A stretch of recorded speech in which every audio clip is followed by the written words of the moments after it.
Good morning to all my friends and family, and welcome to Jim's 5am Club. I'm on the light rail today. It's just sprinkling a bit, and as I've been saying day in day out, that summer in Sydney is a little bit unpredictable. This stop is Circular Quay. But it's nice just catching the light rail and sampling this new technology.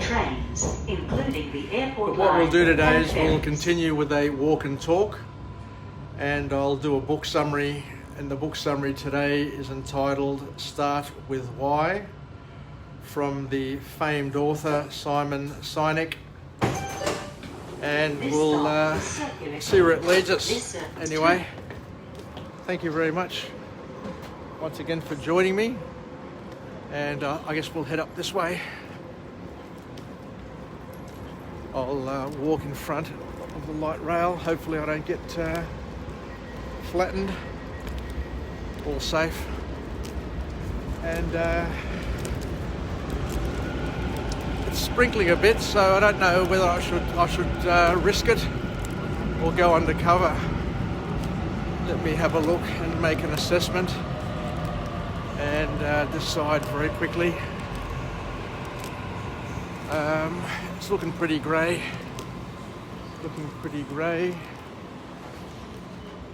I guess I'll risk it. I don't feel any sprinkles at the moment. Anyway, we'll just stand here and start off. As you can see, there's a gentle breeze blowing across the harbour. But it's nice, and at least the temperature is nice, but not very much. It's not very summery at all. Anyway, let's talk about this book, Start With Why, from Simon Sinek. He's written a few books, Simon, so and all of his books are very, very interesting. So let's see what we can glean from this publication here.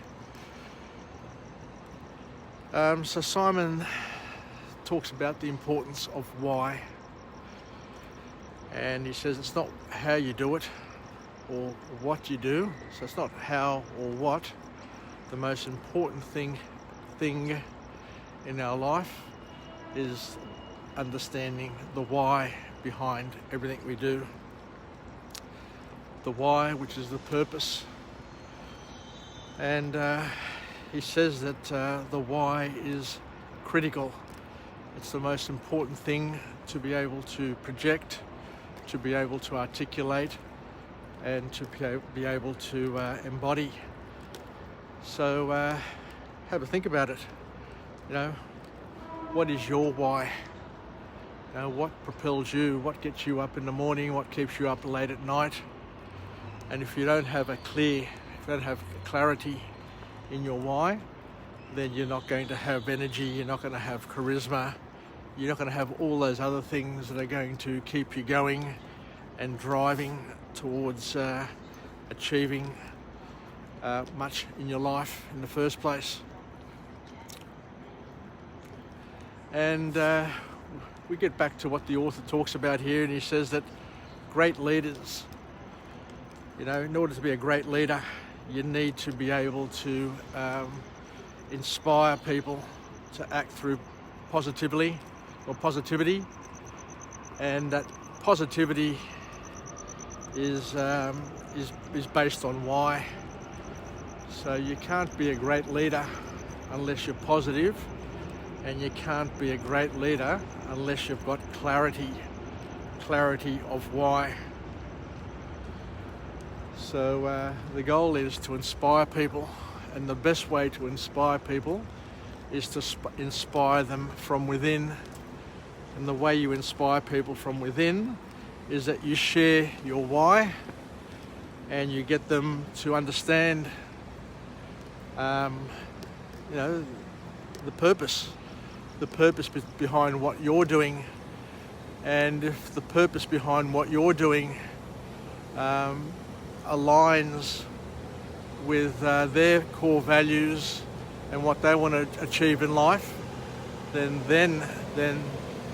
that, through that, you gain loyalty, you gain respect, and you gain a core following. So the author talks about aspirational messaging, which of course need to be positive in nature, and the aspirational messaging basically is able to articulate and clarify the why, and gets people on board. And the author says something else which is really, really interesting and really powerful, which I really enjoyed, is you can't be all things to all people. You know, don't try and be all things to all people, the author says. Otherwise, you commoditize yourself. You become a boring commodity. So you need to be quirky. You need to, be edgy, have a few edges, be a bit rough in certain areas, because that roughness, that authenticity, makes you more appealing than just trying to be everything to everybody and appearing too perfect. So have a think about that. A lot of people make the mistake of just trying to be overly perfect all the time. But that is a bit of a turn-off to most people, because most people can see through that and see it as a bit of a show pony, a bit of a showboat. So leave a few edges, a few things unpreened and ungroomed, so that you come across as being authentic. So the author then talks about loyalty from his perspective, and he says that loyalty is where people around you are willing to turn down better things, better experiences, just to be with you, which is interesting. Don't know if too many people want to turn down better offers than being with me and sharing time with me, but well, that's the concept, at least, that there are some people out there who have the ability to get people to as I say, turn down better perceived opportunities and offers to continue shopping with them. I always say that loyalty is the key. To have loving family and loyal friends is probably one of the greatest gifts of all. But the bottom line, according to the author, is knowing your why, knowing why you do things, and clearly articulating your why to not only yourself but to the people around you is essential for lasting success. And we go on to understand another thing, and this is where a lot of people have a challenge and fall short in their lives, is that they are caught up with too much fuzziness. The author says that if you're too fuzzy, if you're not clear in your why, then that fuzziness will eat away at you and basically steal from you your dreams, your clarity, your goal, your charisma, because clarity is the key. Unless you clearly know and can clearly articulate the why in your life, the why you do things, and the why and how you do things, the why behind all of those things, then you're not going to be able to A, achieve a greatness or become a leader in your field, and B, have that magnetism or that charisma, that energy that is required in order to achieve it. Great leaders are those who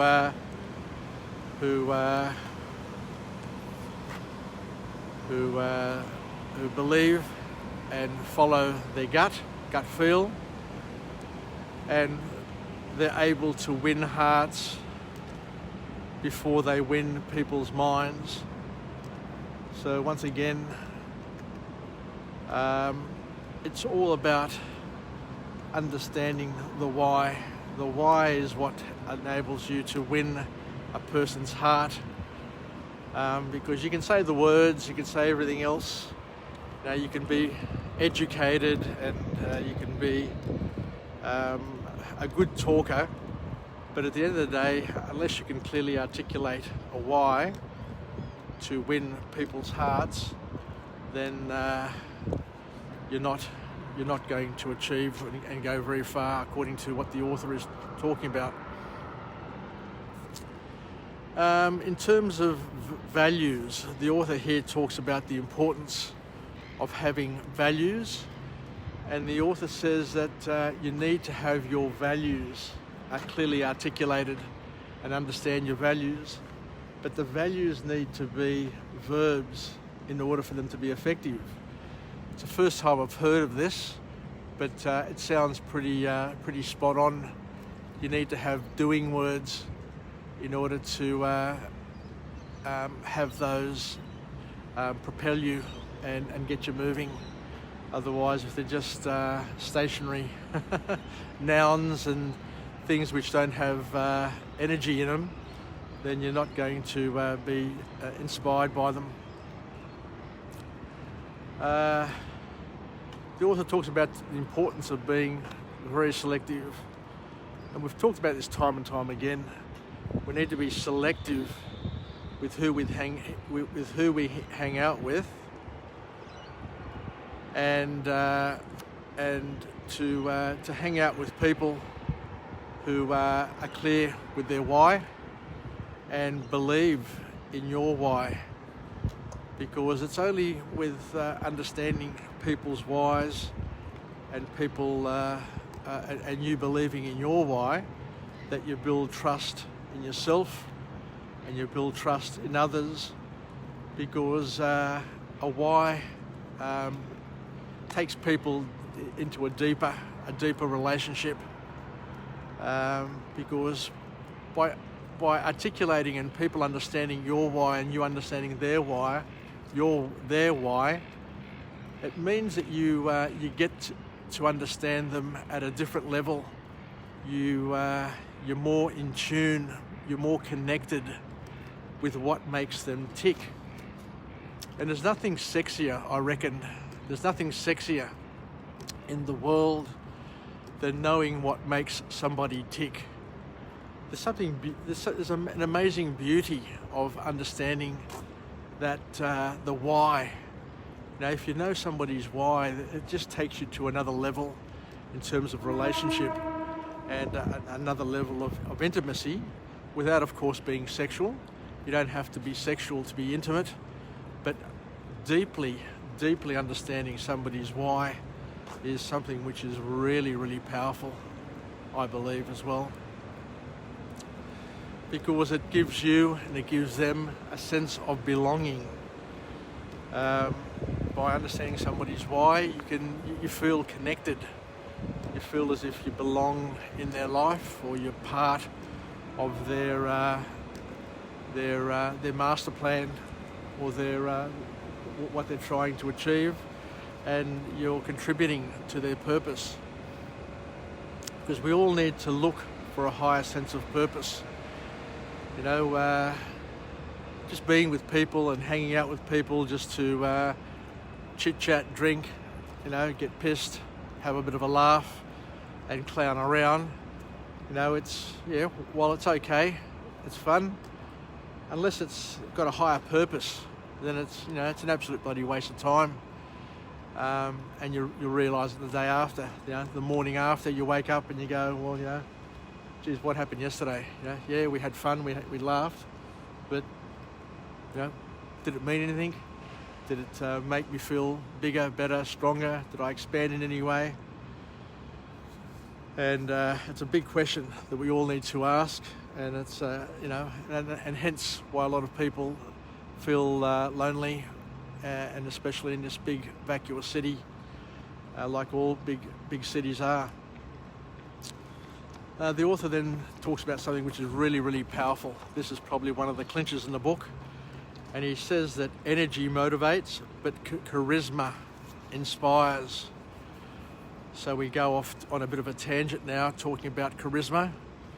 And it's quite beautiful because once you come across somebody with charisma, you're just awestruck, because charisma is very, very rare. And charismatic leaders, charismatic individuals, once you have them in your life, then it's something that is quite powerful. But the author says that charisma is hard to define, impossible to measure, and too elusive to copy. So lots of people try and copy charismatic individuals, but it's impossible to copy, as the author alludes to, because it's elusive. It's constantly changing and constantly morphing. And on the other hand, energy, the author says, is easy to see, easy to measure, and easy to copy. So being energetic doesn't make you charismatic. Charisma is something which is really special, and something that we should all try and grow into and include as part of our lifestyles and our personality. But charisma comes from the clarity of why. Unless you have a clarity of why, then you're not going to be all that charismatic to yourself and to others. And the author also makes a strong point, saying that charisma comes from clarity of why, but has nothing to do with energy. Your why is your guiding principle. It's the driving purpose. Why is a belief, is the belief that you have behind everything you do. So the author is able to break it down into 3 components. We've got the why, which is the belief, the strong driving belief. How is the action, the actions that you take, and what is the result of the actions. So it's all got to start with why, according to Simon Sinek, because it's the belief, it's the why, it's the reason for being, it's our call to action, our calling.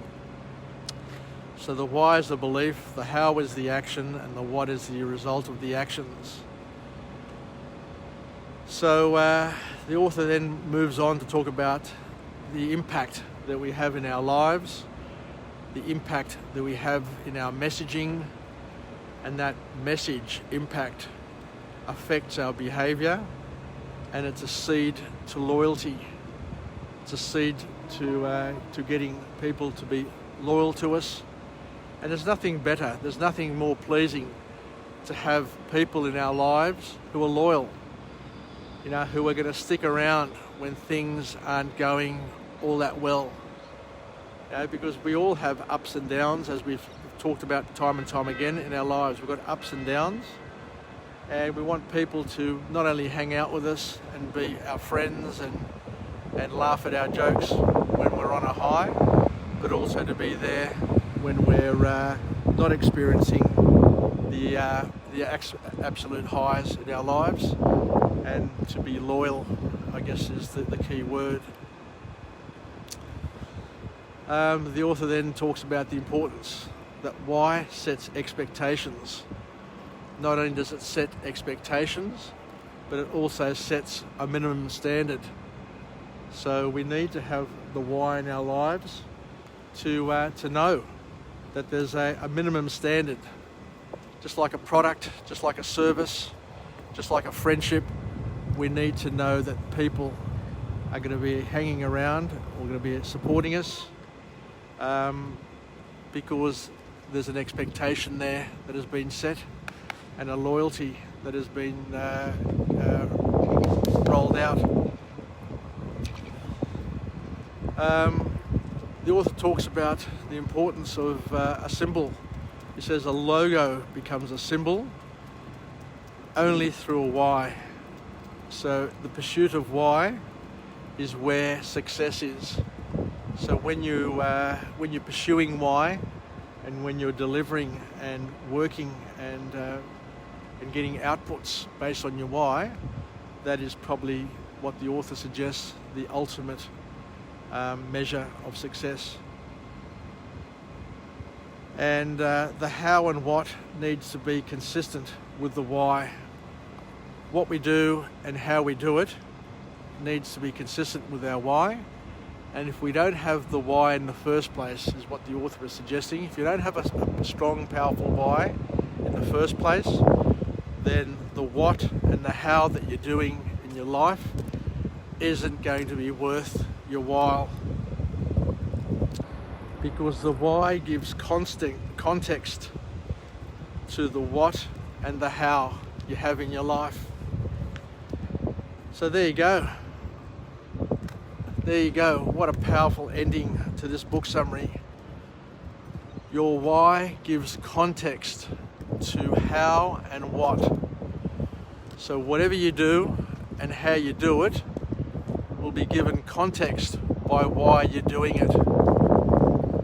Anyway, let's finish off. I've got to head back to work now. The rain looks like it's holding off. So let's finish off with a positive affirmation. I'm alive, I'm well, and I feel absolutely great. To my friends and family, stay connected, stay relevant, stay reasonable, and let's take a few messages and a few lessons from this powerful book by this wonderful author, Simon Sinek, and understand the importance of having a why, and become charismatic if you can in your life, to be able to lead people, to enable people to act, to grow, develop, and come out of their shells and become better versions of themselves, and to have energy to be able to live a purposeful life, and to know that the key to everything is sitting down and having an awakening as to why you're here, and the why behind what you do and how you do it, and to understand that the why will give context to everything you do, think, say, and deliver, and to spend some time reflecting on why you're here, why you're doing it, why you're saying what you're saying, and to make sure that it's consistent and congruent with your values, your guiding principles, and your dreams.